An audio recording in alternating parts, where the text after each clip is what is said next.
Hello, a very good morning to all of you. So friends, आज हम discussion करेंगे 26 of March के जो इम्पोर्टेंट एडिटोरियल्स हैं। तो आज के न्यूज़पेपर में हमारे पास मेजरली आई वुड से कि दो ही आर्टिकल हैं, बट जस्ट मैं आपको एक ब्रीफ दे दूंगा जो अभी हमारे और रेस्ट ऑफ द आर्टिकल्स हैं। तो विदाउट वेस्टिंग टाइम लेट्स शुरू करते हैं। आज जो हमारा पहला इंपॉर्टेंट आर्टिकल है, देखिए आज का ये आर्टिकल अपने आप में बहुत इंपॉर्टेंट है, क्योंकि फर्स्ट ऑफ ऑल जो भी अभी हमारे कंट्री में सिचुएशन है विद इंटरनेशनल रिलेशंस को लेके, उसमें ये आर्टिकल की एक बहुत अपने आप में इंपॉर्टेंस है। क्यों? क्योंकि पहली बात, ये आर्टिकल लिखा गया है एस जयशंकर के द्वारा, और इस आर्टिकल में कुछ जो पॉलिसी इम्प्लीमेंटेशंस हैं उनमें क्या एक अप्रोच लिया जा रहा है उसके बारे में उन्होंने बताया है। और दूसरी चीज़ है कि अभी तक जैसा हम और आप में भी फॉरेन पॉलिसी को समझते रहे होंगे कि ओके, फॉरेन पॉलिसी जैसे मिस्टर मोदी की विजिट होती हैं, प्राइम मिनिस्टर की विजिट होती हैं to the foreign nations, okay, हम अभी उसको एक नैरो अंडरस्टैंडिंग के साथ समझते हैं, ठीक है, कि ये हाँ कुछ कुछ ये चेंजेस लेकर आएगा। बट यहाँ पर जयशंकर जी ने, जो कि हमारे मिनिस्टर ऑफ एक्सटर्नल अफेयर्स हैं, इन्होंने इस नैरो अंडरस्टैंडिंग को काफ़ी वाइड किया है कि हाउ, कैसे, किस तरह से हमारी जो फॉरेन पॉलिसीज़ हैं वो हम आप में से हर एक के जो सोशल लाइफ है, जो कि हमारी रोजमर्रा की जिंदगी है, उसको किस तरह इम्पैक्ट करती है। ओके, तो इस सेंस में काफी इंपॉर्टेंट आर्टिकल है और काफी अच्छी फ्रूटफुल इंफॉर्मेशन दी गई है। आइए अब डिस्कशन करते हैं इसके बारे में। देखिए, यहाँ पर जयशंकर जी जो अपनी आर्टिकल की शुरुआत करते हैं वो इससे करते हैं कि अभी जो करंट सिचुएशन है यूक्रेन को लेकर, और इन्होंने यहाँ पर एक तरीके से इनिशियली ऑपरेशन गंगा का एग्जाम्पल लेते हुए कहा है कि आप लोग हर चीज़ के लिए परेशान होंगे। तो सेम आपके जैसे आप लोग इंडियंस हैं, अपने मेडिकल स्टूडेंट्स हैं, वो परेशान थे, उनको इंडिया लाया गया, अभी वो अपने एजुकेशन के लिए परेशान होंगे। और सेम उनके जो फेलो स्टूडेंट्स होंगे, जो अलग नेशनल्स होंगे यूक्रेन के और दूसरी कंट्री के, उनके अपने फेलो क्लासमेट्स इन सब चीज़ों को लेके परेशान होंगे। तो उन्होंने यहाँ पर ऑपरेशन गंगा की बात करी है, ठीक है। उसके बाद ये कहना चाह रहे हैं कि ये एक आप देख सकते हो कि यूक्रेन में जिस तरह इवैक्यूएशन हुआ, ऑपरेशन गंगा हुआ, इंडिया ने मल्टीपल फ्रंट से, अलग अलग डिप्लोमेटिक वे से अलग अलग गवर्नमेंट को लूप में रखा, ओके, यूक्रेन से और रशिया के सीज फायर को लेके तब तक अपने, जब तक हमारे इवैक्यूएशन सेफली ना हो जाए तब तक इन्होंने चीज़ों को होल्ड किया। तो यहाँ पर पहला, सक्सेस ऑफ ऑपरेशन गंगा, इन्होंने पहला पॉइंट जो दिया है, okay, I will mention it here, success of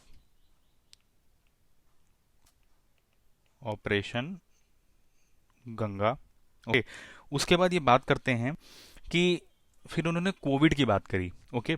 ये अब इन्होंने ऑपरेशन गंगा से अभी आपको ये बताया कि जो भी आपने रिसेंट एक्टिविटी देखी उसमें फॉरेन पॉलिसी का रोल था, वो तो एविडेंट था कि हाँ वो फॉरेन पॉलिसी। अब ये बताने की कोशिश कर रहे हैं कि हमारी लाइफ के कौन से ऐसे अनटच्ड रीजन है जहां फॉरेन पॉलिसी एक्ट कर रही है बट हम उसको समझ नहीं पा रहे हैं। तो उसके लिए उन्होंने पहला एग्जाम्पल उठाया कोविड का, ओके। तो इन्होंने यहां पर बोला, सेकेंड पॉइंट में देखिएगा, इन्होंने बोला कोविड में जब mask, okay, medical supply, okay, इन सब की शॉर्टेज थी, ओके, इन सब की शॉर्ट थी। तो उस समय उन्होंने लिखा है, in fact contacts were needed for effective access, okay. तो ये बोल रहे हैं कि इन सब चीजों के लिए भी कॉन्टेक्ट चाहिए थे, ओके, जो कि जो आपके फॉरेन मिनिस्ट्री के जो अप्रोच हैं उनसे ये चीज सक्सेसफुल हुई। फिर उन्होंने सेकेंड वेव की बात करी जिसमें ऑक्सीजन की डिमांड में प्रॉब्लम आई। इन्होंने बोला locating, negotiating and contracting supplies became the priority for Indian diplomacy, okay. तो यहां पर आप देख रहे हैं Covid, first wave, first wave and second wave, okay. Second wave में इन्होंने ऑक्सीजन को लेके एग्जाम्पल बोला। तो अभी ये क्या बोल रहे हैं कि आप इन सिचुएशन में देखो कि इंटरनल सप्लाईज भले ही ऑक्सीजन की जो है इंटरनल मिनिस्ट्री ने करी हो, internal ministry in the sense की होम अफेयर्स और रेलवे ने मिलके इन सब की पॉलिसीज फॉर्मुलेशन किया हो, किसको क्या जाएगा किसको क्या नहीं जाएगा, बट उसको प्रोक्योर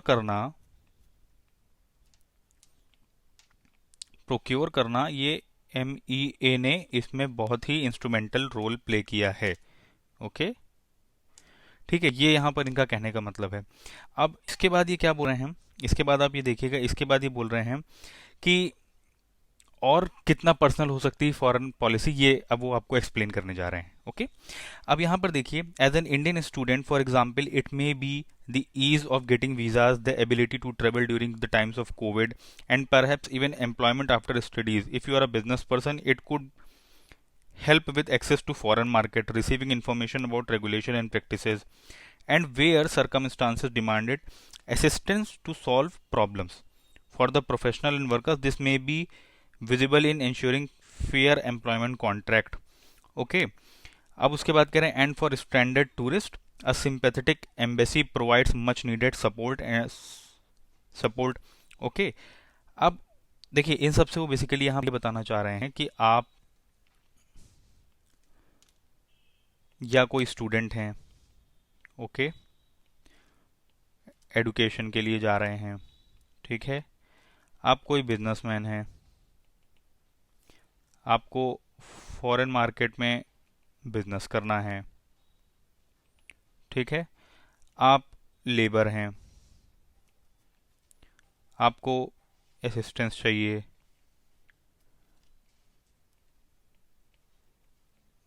कॉन्ट्रैक्ट, ओके, और या तो फिर आप कोई टूरिस्ट हैं, आप कहीं फंस गए हैं इंडिया के बाहर, तो आपको सपोर्ट चाहिए। इन सब में एक बैकडोर रोल रहता है मिनिस्ट्री ऑफ एक्सटर्नल अफेयर्स या डिप्लोमेसी का। ओके, यहां पर उन्होंने ये बताने की कोशिश करी है। तो अब आप समझ रहे हो कि ये सब चीजें से यही आपको बताने की कोशिश कर रहे हैं कि हमारी जितनी नैरो अंडरस्टैंडिंग है फॉरेन अफेयर्स की, उतनी एक्चुअली में है नहीं। फॉरेन अफेयर्स हमारे लाइफ के और हमारी डे टू डे लाइफ के हर एक पार्ट को टच करता है। ठीक है, up to the certain extent ये बिल्कुल करेक्ट है, क्योंकि कोई भी कंट्री अपने आप में सेल्फ सफिशिएंट नहीं है, हमको किसी ना किसी तरह की। सबसे बड़ा एग्जांपल है कि इतना जो हमारा फोन मार्केट है अभी, सेमीकंडक्टर्स की शॉर्टेज है, तो उन सब चीज़ों को इंडिया में फैसिलिटेट कराने के लिए डिप्लोमेसी के थ्रू एक अच्छे रिलेशन बना के रखने चलते हैं, और वही कॉन्टिन्यूसली जो चीज़ चलती रहती है बट हमें दिखती नहीं है। तो यहाँ पर उसकी बात करी गई है। ठीक है, अब इन्होंने इन्हीं सब के बारे में बात करते हुए फिर बोला है कि कुछ, अब वो बोलने जा रहे हैं कि यहाँ पर उन्होंने इन्हीं सब चीज़ों के बारे में एक्सप्लेन किया है। ठीक है, अब ये यहाँ पर ये कहेंगे कि जो हमारा कॉन्टिन्यूसली जो 2014 से हमारी गवर्नमेंट है, इसमें कुछ चीज़ें हमारी फॉरेन पॉलिसीज़ को लेकर क्लियर आउट कर दी गई थी फ्रॉम द प्रीमियर, या फ्रॉम द, आप समझ लीजिए कि from the prime minister outflow हुआ कि हाँ, via ministry of external affairs की हमको जो पॉलिसी क्रिएट करनी है और उसका इम्प्लीमेंटेशन जो करना है वो इस 6 सेट पे बेस्ड होगा। ठीक है, तो देखिए यहाँ पे लिखा है the 6 broad objectives that were spelled out to the policy maker and implementers were clear. ठीक है, तो अब यहाँ पर देखिए इन्होंने पहला क्या बोला है, दुनिया हमारे बारे में कैसा सोचती है, ये बहुत इंपॉर्टेंट है, हमें इस चीज को चेंज करना है। ओके, दूसरा ये कह रहे हैं कि हमें जो हमसे छोटी कंट्रीज हैं, हमें उनके साथ इक्वल टर्म्स बना के रखने हैं।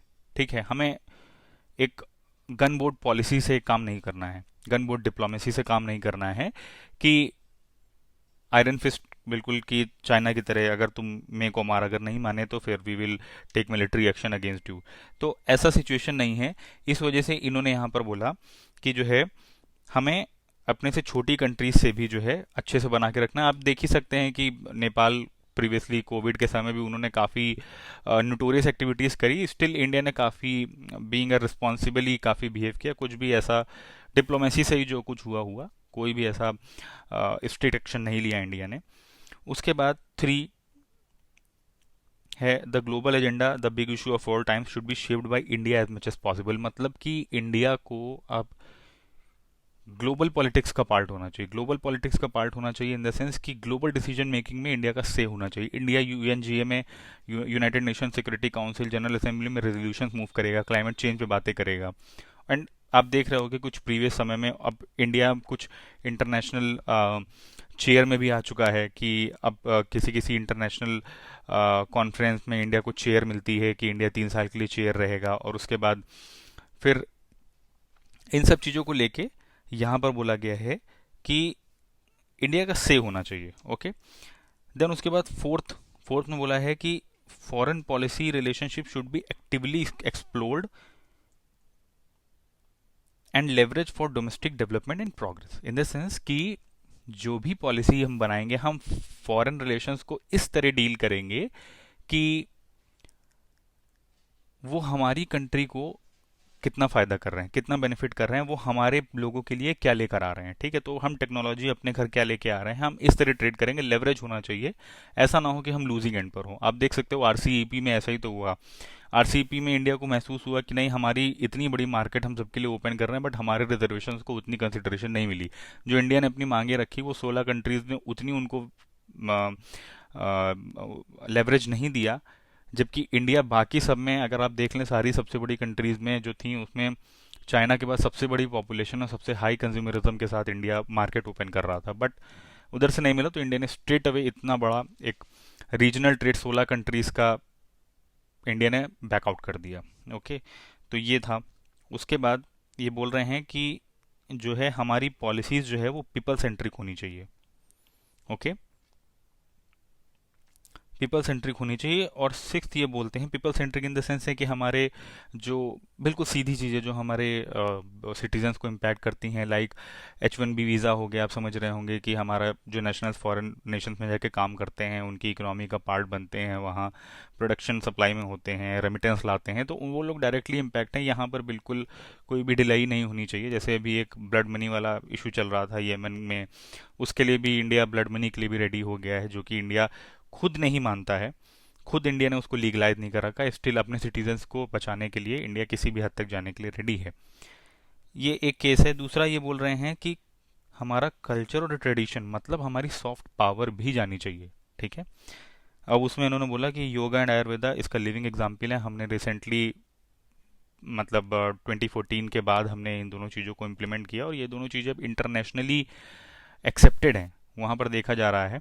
तो ये सब बातें करी गई हैं। ठीक है, अब आप देख सकते हैं कि यहाँ पर इन्होंने इन्हीं सब के बारे में बात करते हुए, तो यहाँ पर जयशंकर जी ने ये इम्पोर्टेंस बताने की कोशिश करी है। एक तरीके से उन्होंने गवर्नमेंट की तारीफ करते हुए एक लॉजिकल वे में और एक रैशनल वे में अपने पॉइंट्स रखे हैं कि मिनिस्ट्री ऑफ एक्सटर्नल अफेयर्स का पार्ट होने के नाते, मिनिस्टर होने के नाते, उनकी मिनिस्ट्री ने किस तरह लोगों के लिए काम किया है, और फॉरेन पॉलिसी जो कि अभी तक हमें लगता था कि it just a narrow division, उसको क्या वाइड इम्प्लीकेशंस हैं हमारी डे टू डे लाइफ में, ये शो किया है।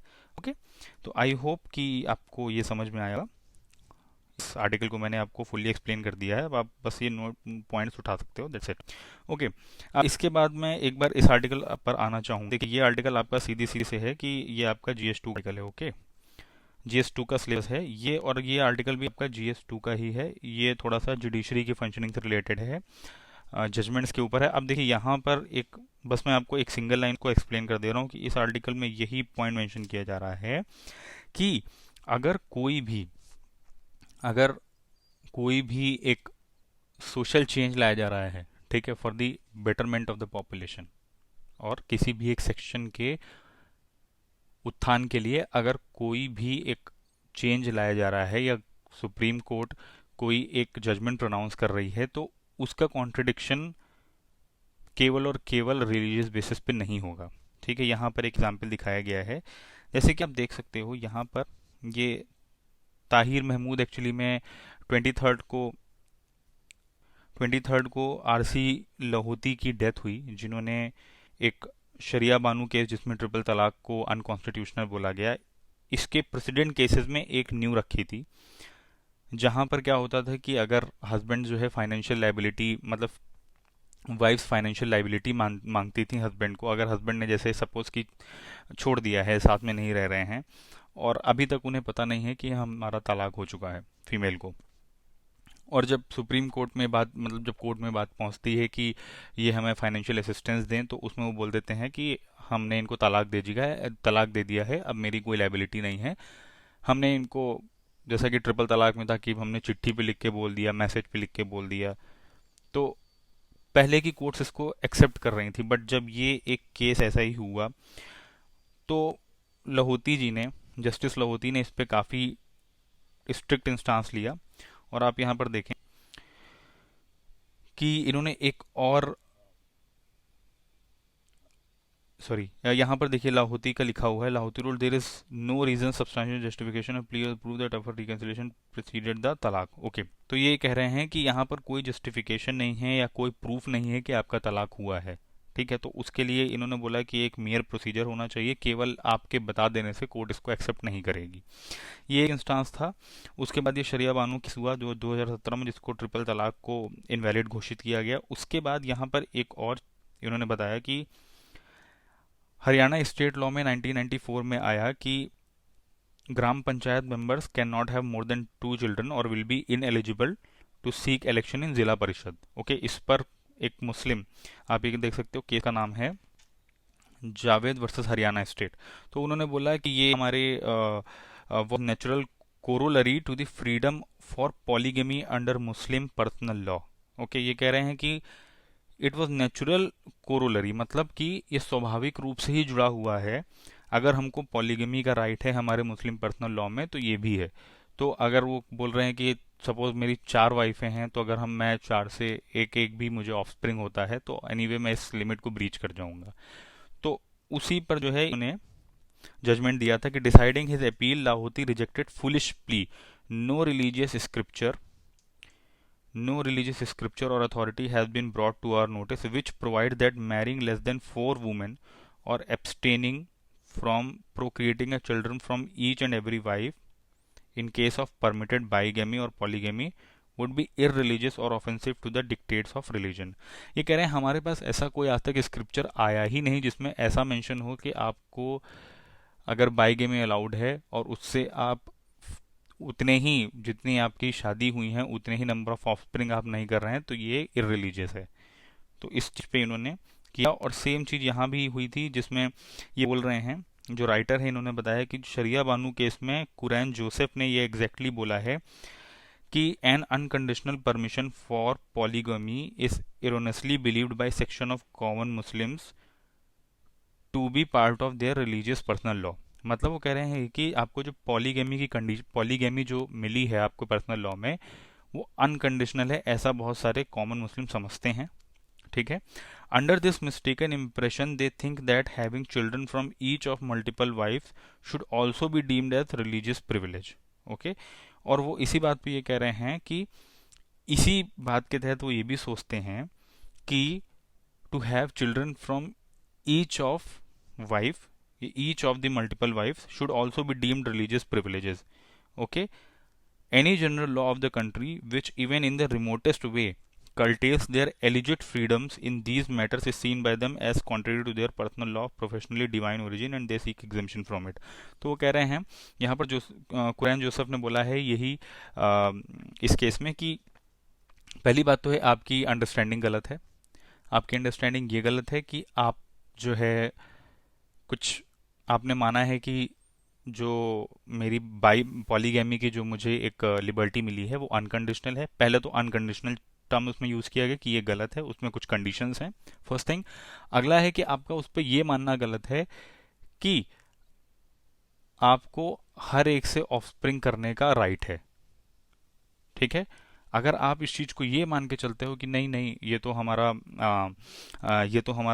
रिलीजियस राइट है, तो ये इनकरेक्ट है। तो उन्होंने इसी चीज को यहाँ पर हाईलाइट करते हुए बोला है। ठीक है, तो यहाँ पर इस आर्टिकल में आप बेसिकली ये कह सकते हो कि मतलब जस्टिस लोधी के बारे में यहाँ पर अप्रेस किया गया है उनको कि हाँ उन्होंने ऐसा ऐसा किया। बट आपको ये चीज़ पता होनी चाहिए कि जावेद वर्सेस हरियाणा स्टेट में सुप्रीम कोर्ट ने ये बोला था कि कोई भी रिलीजियस स्क्रिप्चर ऐसा नहीं बोलता है। तो अभी है, जैसे आप देख रहे हो कि पॉपुलेशन कंट्रोल के बिल इन लाइन है, हो सकता है कि आने वाले समय में पॉपुलेशन कंट्रोल के ऊपर भी बात हो। तो यहाँ पर एक सेम चीज़ है कि ये फ्यूचर में आ सकता है ये पॉइंट कि हाँ किस तरीके से, क्योंकि ये पर्टिकुलरली ऑब्वियसली ये जो शरीयत लॉ है उसमें ये चीज़ एक पॉइंट ऑफ क्वेश्चन बन के आएगी, तो वहाँ पर के लिए आपके पास एक एडवांस पॉइंट है ये। ओके, तो इस चीज़ को आप रिमेंबर कर सकते हो कि हाँ ये है। Okay, and certainly there is no religion Muslim law making mandatory for polygamist to have children from all wifes. Okay, उसी चीज़ को इन्होंने यहाँ पर एक्सप्लेन किया है। ओके, तो ये आर्टिकल हमारे इसके बारे में था। ये अच्छे आर्टिकल हैं, हालांकि सबसे अच्छा आर्टिकल यही था, foreign policy and you. Okay, उसके बाद जो आपका ये आर्टिकल है नॉट द वर्ल्ड्स वॉर। अब देखिए इसमें क्या है, इसमें राइटर पहली बात तो ये संजीव जी न्यूयॉर्क की यूनिवर्सिटी में प्रोफेसर हैं, न्यूयॉर्क में एक यूनिवर्सिटी में प्रोफेसर हैं। ओके, अब यहाँ पर बात आती है कि इन्होंने व्यू क्या रखा है। इन्होंने बेसिकली व्यू ये रखा है कि करीब करीब जो वोटिंग हुई यूक्रेन के अगेंस्ट, सॉरी रशिया के अगेंस्ट, ओके, रशिया के अगेंस्ट जो वोटिंग हुई उसमें 35 लोगों ने एब्सटेन किया है। ओके, 35 लोगों ने एब्सटेन किया है, 5 लोग नो थे। ओके, तो ये कह रहे हैं कि जो 35 एब्सटेन है उसमें इंडिया चाइना भी था। तो अब क्या रीज़न है? अ, ये देखिए, India China and south Africa were among them, जिन्होंने 35 ने जो स्टेन किया है। अब यहाँ पर बात आती है कि राइटर कहना क्या चाह रहा है। तो बेसिकली देखिए, राइटर यहाँ पर ये पॉइंट कहना चाह रहा है कि पहली बात है, मोटी मोटी बात इन्होंने ये लिखी है कि अब ये समय चला गया है जब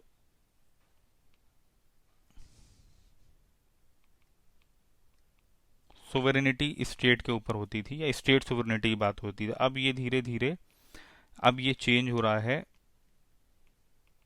रेशियल रेशियल सोवेरेनिटी में। ओके, पहली पॉइंट इन्होंने ये बात कही है कि अब जो स्टेट सोवेरेनिटी मानी जाती थी कि जैसे यूके कहती है हमारी पार्लियामेंट सोवेरेन है, उसी तरह तो अब यहाँ पर ये कह रहे हैं कि रेशियल सोवेरेनिटी की बात हो रही है। ओके, रेशियल सोवेरेनिटी की बात ये मतलब हुई कि नॉट जस्ट स्टेट, अगर मान लीजिए कि हिंदूज जो है पाकिस्तान में भी होते तो यहाँ का जो इंडिया कमांड लेगा सोवेरेनिटी का वो एंटायर हिंदू के ऊपर लेगा। ठीक है, वो भले ही किसी में भी हो।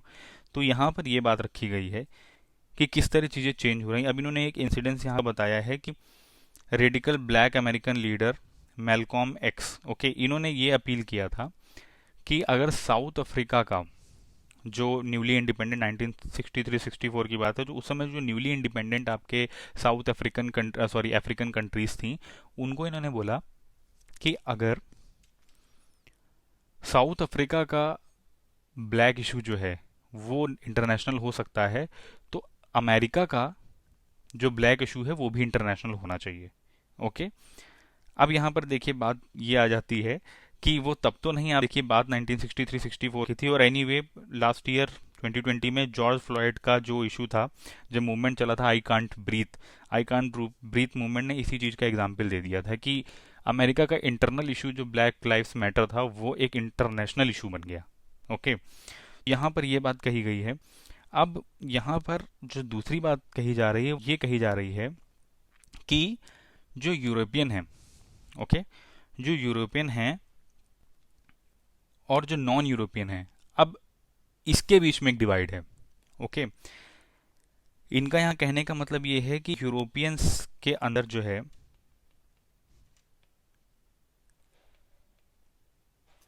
यूरोपियंस को इन्होंने यहाँ से रेशियल सोवेरेनिटी से जोड़ा है। यूरोपियंस इन द सेंस कि आप समझ लीजिए कि जो बेसिकली जो प्रिडोमिनेटली वाइट रेस है वो पूरी रेशियल सोवेरेनिटी को क्लेम करेगी।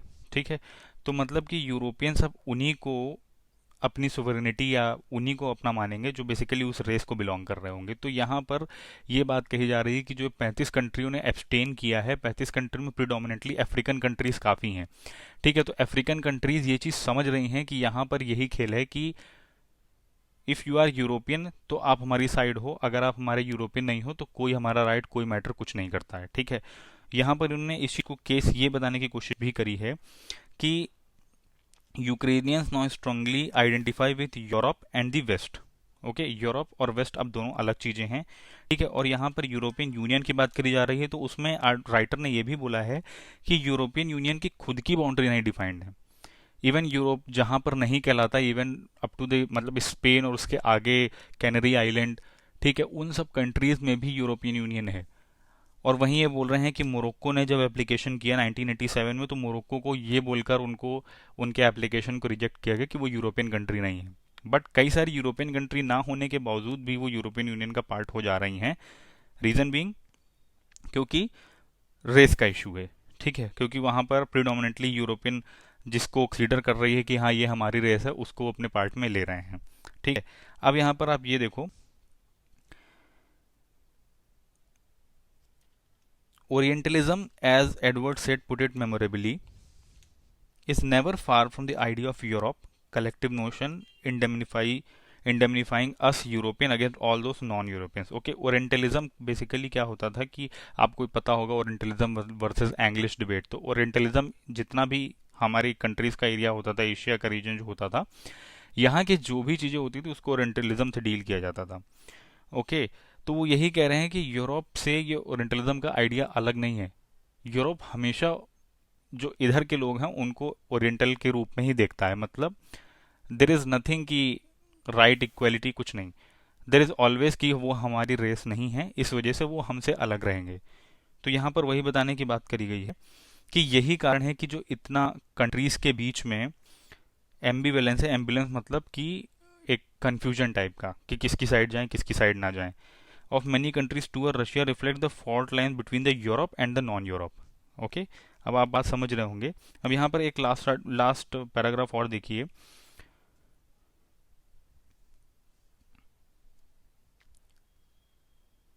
That the sheer existence of these territories, यहाँ पर ये बोला गया है कि यूरोपियन मेंबर्स के तीन, डेनमार्क, नीदरलैंड और फ्रांस, इन्होंने नॉन सोवरेन टेरिटरीज को भी पजेस कर रखा है। ओके, अब ये कह रहे हैं the sheer existence of these territories and possessions से Swedish scholars is fundamentally at odds with European Union's dominant self-understanding. European Union moves to turn itself into fortress by militarizing its external borders and maintaining liberal commitment to the free movement of people across border is not a pretty picture either. Okay, that the scramble among some countries to join Europe or to return to Europe would be a source of ambivalence in the non-Europe. Okay, one can't expect the struggle for recognition as privileged Europeans to inspire warm sentiment of solidarity in non-Europe. Okay, in these circumstances, abstaining from the vote to reprimand Russia for its war on Ukraine was not an untenable position. Okay, तो यहाँ पर यही point रखा जा रहा है कि Europe के अंदर खुद इतनी एम्बिग्यूटी है कि यूरोपियंस कौन है, नॉन यूरोपियंस कौन है, और वो यूक्रेन को इतनी इजीली एक्सेप्ट नहीं कर पा रहे हैं। तो how can we call it कि और जो लोग ने उनकी कॉलोनीज रही हैं, जो लोग ने उनके जो 100-100, 200 साल के इनजस्टिस को देखा है, वो इस चीज़ को काफ़ी अच्छे से समझ रहे हैं। इस वजह से वहाँ पर एम्बिवेलेंस है और वो यूरोप के साथ सेम फुटिंग्स पर नहीं आ सकते हैं। Okay, so this is the article. यहाँ पर आपको ये जानने की बात है कि जो रेशियल सोवरेनिटी की बात करी गई है उस चीज़ को आपको समझना चाहिए कि अब यहाँ पर इस चीज़ का नहीं है। और एक बात और, एक पॉइंट जो मिस हो रहा है वो ये है कि जब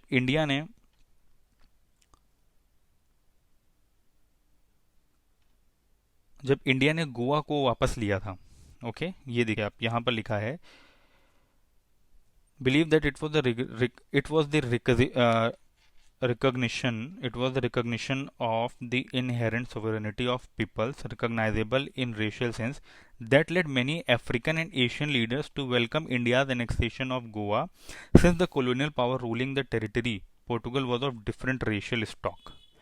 ठीक है, अब यहाँ पर आप इस पॉइंट की इंपॉर्टेंस को समझने की कोशिश करिएगा कि यहाँ पर राइटर ये कह रहा है कि आप ऐसे देखो कि आज जो यूक्रेन के ऊपर रशिया अटैक कर रहा है, दैट इज, उस चीज़ को आप एक एनोलॉजी बनाने की कोशिश करो कि जब इंडिया ने गोवा पे अटैक करके गोवा को अपने में इंटीग्रेट कर लिया तो इन लीडर्स ने उसको वेलकम किया।